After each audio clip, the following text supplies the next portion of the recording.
All right, I know this can look really confusing and overwhelming, so let's do it with some examples first. Okay, integration by substitution. So what I'm going to do is, in this first example, I'm going to substitute this inner part, this 3x squared, and I'm going to make that the function u equals 3x squared. And then I'm going to take the derivative of the function u with respect to x, and the derivative is 6x. Now if I rework this and I make it so it's dx by itself, I get du over 6x.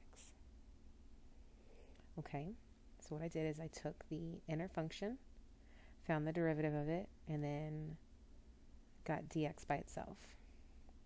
So now when I want to take the integral of 12x cosine 3x squared in respect to x, I'm just going to substitute these things.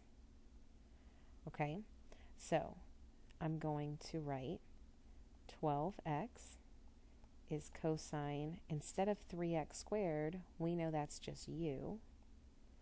And instead of dx, I'm going to replace it with du over 6x.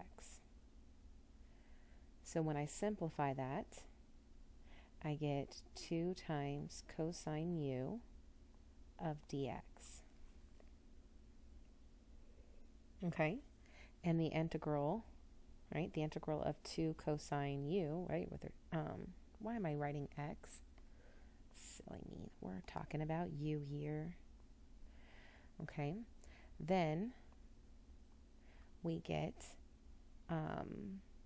2 sine of u, and u is just 3x squared, so we get 2 sine 3x squared. Okay, check our answer. We got it. Oh man, do as I say, not as I do. Don't forget the plus c. Knew I was going to forget it one of these. Okay, so I substituted u in, got the derivative, then I substituted u and d of x in my integral, found the integral, replaced u again. I know, it's a lot going on. Let's do another example. So I'm going to make u be the denominator, this x squared plus 1. Find the derivative of the function u with respect to x, and that's going to get me 2x. Get dx by itself. We get du over 2x. So then we take the integral of our function in respect to x, replace our u and d of x. So we get, what am I doing? Putting an equal sign there. We get x over u times du over 2x, which simplifies to 1 over 2u of du. We take the integral of that.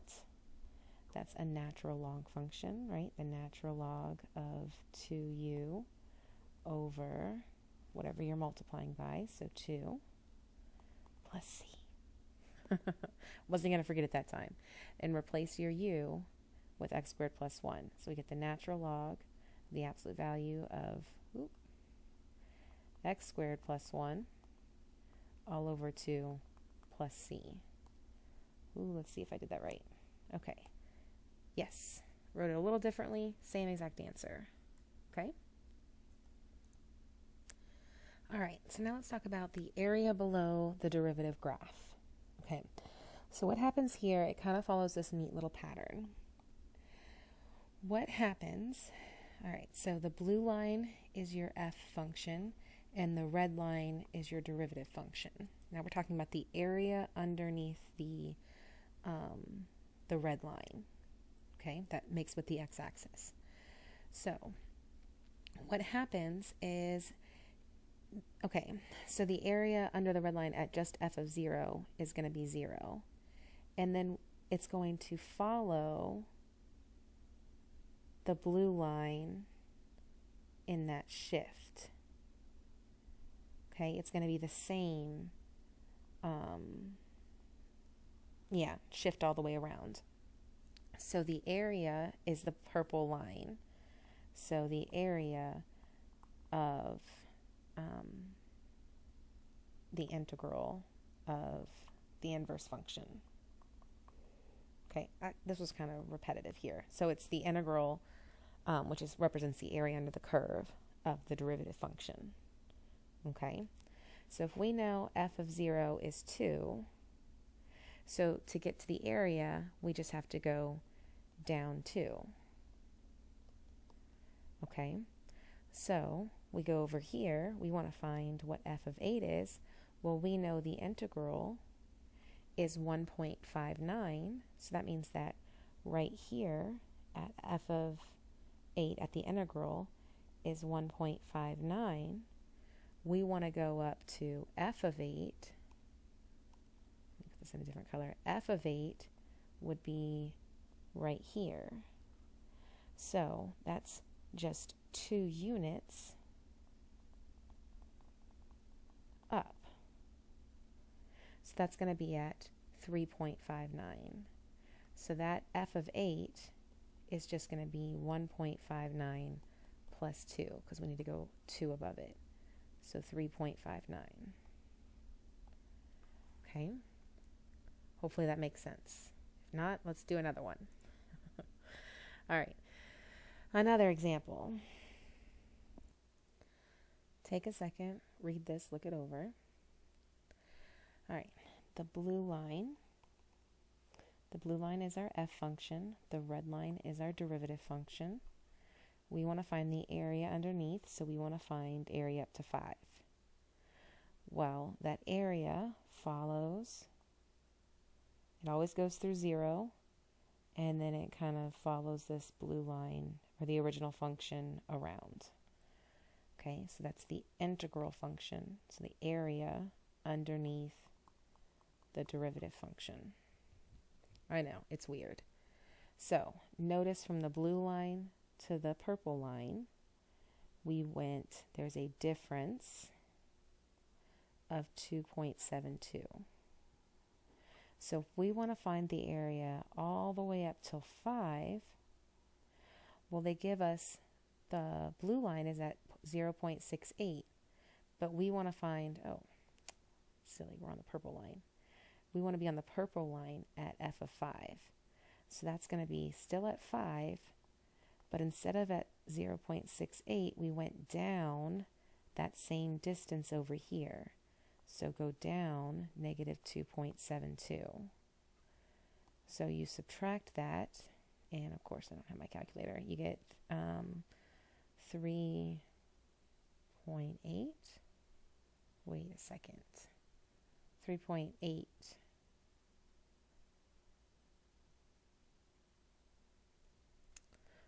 Silly me. I forgot this other part. Okay. Well, this, let me get my pen back. This becomes 5 comma negative 2.04.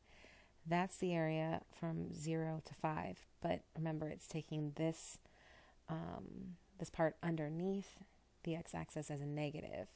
So we want the absolute area, absolute value area. So we need to find this area. So let's find this area by doing the integral from 0 to 1 of our function. Okay? Does that make sense? Hopefully. All right, when we do that, that's down here. So, not that point, the purple line. So that's going to be at 1 comma, take 3.6, go down 2.72, and that's at 1 comma, let's see, minus 2.72, 0.88. So now the area of both of them is going to be 0.88 plus 2.04.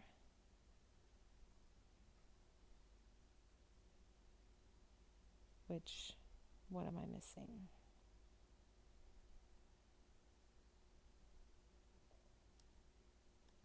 Okay, I need to just write it out. Me trying to do it in my head is just not working. So from 0 to 1 is 0.88. The integral from 0 to 5, since we have some underneath, we need to adjust for that. So this from 0 to 5 is just the integral from 0 to 5 minus the integral from 0 to 1. So that's going to be negative 2.04 minus 0.88. So that's where we get negative 2.92 from. Okay, so that's the integral from 0 to 5. Oh, I wrote this wrong. Sorry. It's not. Okay, you have two sections, 0 to 1, which was 0.88. Then you have from 1 to 5. That's the whole thing minus that 0 to 1. So it's negative 2.92. Okay, it's negative because it's underneath the curve. So now you want to take the absolute value of both and add those areas together. That's what I did wrong. I jumped the gun here. So this is plus 2.92. So I found the area of this left side right here, and then I found the area of this right here. So when we add those together, we get 3.8. I know, it's a little weird. You just got to kind of write everything out. That's what I do. All right, the last section of 5.11 is going to be this Newton-Leibniz formula. Not sure how to pronounce that. So essentially it's what we were doing kind of in that last one, but now instead of having a visual, kind of breaking it in pieces. So it's easier just to do it with examples. So we want to find the exact value of this integral. So first, do the integral of sine x. So we change sine x. That's going to become negative cosine x. And now we want to do the integral from 0 to pi. So you plug in pi, and then you subtract by plugging in 0. So plug in pi, plug in 0, and subtract them. So let's see, cosine pi is negative 1 minus, let's see, negative cosine of 0 is 1. So then we get 1 plus 1, we should get 2. Check our answer. Perfect. All right, the second one. So we take the integral of x squared. So that's just going to change to, why isn't it working? Change to x cubed over 3. Plug in 1. Subtract. Plug in 0. So we get 1/3 minus 0. So we get 1/3. Check our answer. Perfect. Do it again. Okay. The integral of 1 over x is just the natural log of the absolute value of x. We do this one. We do the natural log of 2 minus the natural log of 1. Know our log rules, so we just divide 2 divided by 1 is 2. So the natural log of 2. And then we don't really need to put the absolute value bars. We could just say the natural log of 2. There you have it. Hoping this makes sense. All right, take the integral of e to the x. That's just e to the x. Plug in 1. So we get e to the 1 minus e to the negative 2.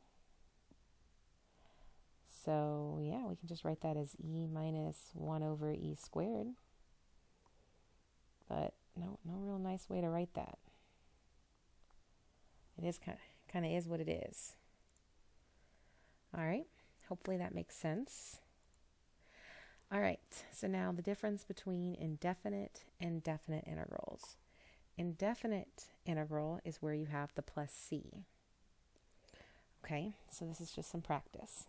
So for this one, you take the integral of cosine and you get sine of 2x minus pi.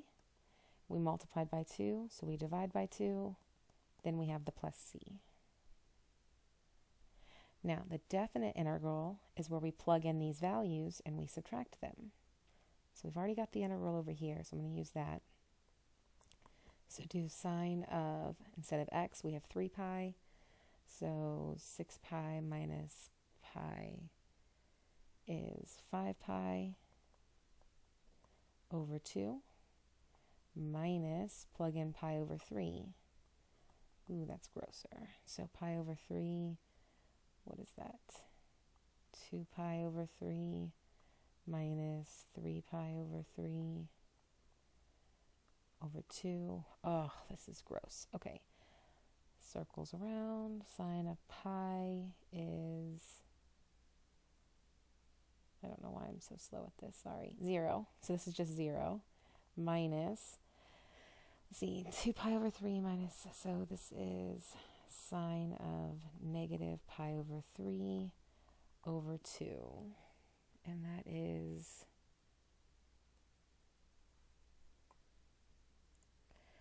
negative, I just had it, negative root 3 over 2 divided by 2. The negatives cancel, so we end up with, ooh, this is so gross, root 3 over 4. Kind of ran out of room there. Oh, yeah. Oh, I didn't even leave the answers on here. Yes. That's the answer there. That's the answer for the integral, or indefinite integral.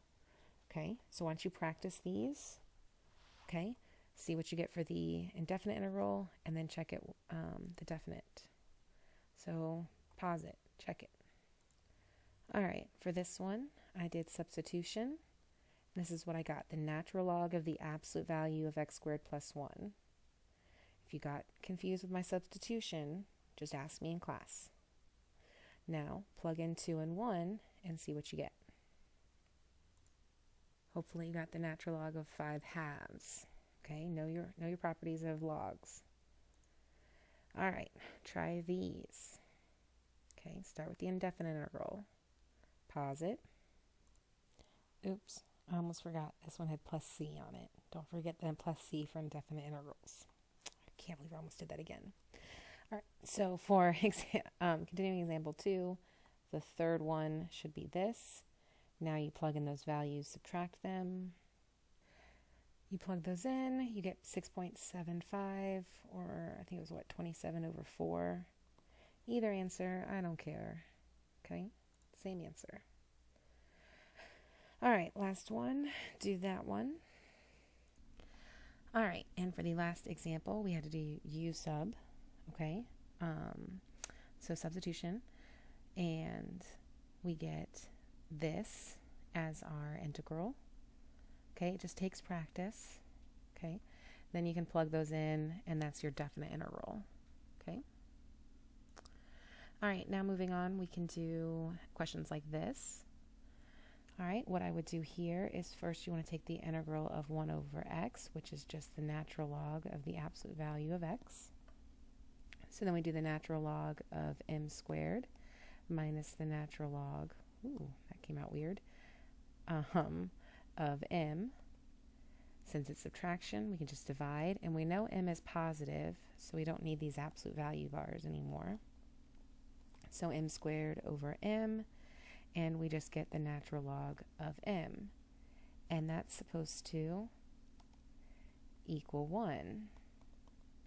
So we do our little loop-de-loop, okay, and we get e to the first power is m, right? Because that natural log is just log base e of m, in case you forgot. We double check our answer. M is just e. Okay. Now for this one, we have some functions here. We should know that this is the same thing as 2 times the integral from 2 to 5 of f of x minus 7 times the integral of 2 to 5 of g of x. Okay, so let's work on our integrals here. So first we want to find the integral for f of x. Well, that's just going to be the integral from 0 to 5 is made up of 0 to 2 plus 2 to 5. Ooh, didn't quite write that as I wanted to. Okay, so from 0 to 5 is 4, from 0 to 2 is 1, and we don't know what this integral is. Oop, not 5. From 2 to 5, that's what we wanted to know. So that integral from 2 to 5 of f of x is just 3. I know, crazy. All right, so let's find this one. So let's find the integral of 5 to 2 of g of x. So then here, this is from 5 to 2, so we know we can rewrite this as 2 to 5 if we take the negative version from 5 to 2. Okay, so that's just going to be negative 6. Okay, now going back to our original problem, we have 2 times 3 minus 7 times negative 6. So we get 6 plus 42. Hopefully we get 48 as the answer. Yes. Okay. Hopefully this makes sense. If not, just ask me in class. This is everything you should know now. Okay? Everything we did in this lesson. All right, see you in class.